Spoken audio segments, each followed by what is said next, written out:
Hello welcome to my mini blog र अब चाहिँ जाडो बढी सँगसँगै मलाई पनि चिसो अलिअलि लाग्न थालेछ र मौसम चेन्ज भएको कारणले अलिअलि बिरामी पनि भइरहेको छु। मैले मेरो फुल ब्लगलाई अलिकति रोकेर अहिले मिनी ब्लगतिर लागेको छु। काम गर्ने कारणले चाहिँ मैले फुल ब्लग गर्न फुल ब्लगको लागि टाइम दिन भ्याइरहेको छैन।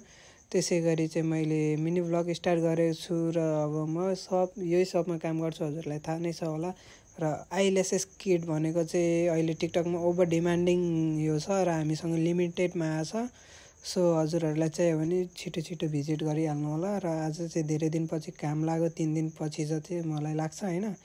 अनि म यसो बाहिर निस्केको होला, बाहिरबाट पनि देखाइदिउँ न म काम गर्ने ठाउँ भनेर देखाएँ। अनि एकछिन आराम गरेँ, काम गर्दै गर्दा पनि म आज अलि सन्चो छैन होइन।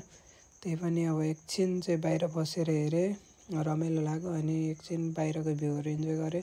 हजुरहरू चाहिँ मेरो ब्लग चाहिँ हेर्नु हुँदैछ भने सब्सक्राइब गर्नुभएको छैन भने सब्सक्राइब गरिदिनु होला। हजुरहरूको माया साथ सपोर्टले नै हो म अगाडि बढ्ने। र मेरो मिनी ब्लग चाहिँ यस प्रकारले राख्न गइरहेको छु कि हजुरहरू हेर्दा अल्छी नलागोस् र मैले गरेको कामहरू हजुरहरूलाई पनि मनपर्छ भने अलिकति सपोर्ट गरिदिनु होला।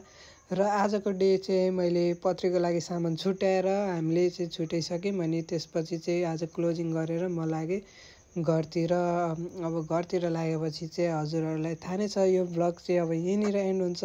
Thank you so much. आजको ब्लग चाहिँ यहीँ एन्ड हुन्छ र हामी भेट्नेछौँ फेरि अर्को ब्लगमा।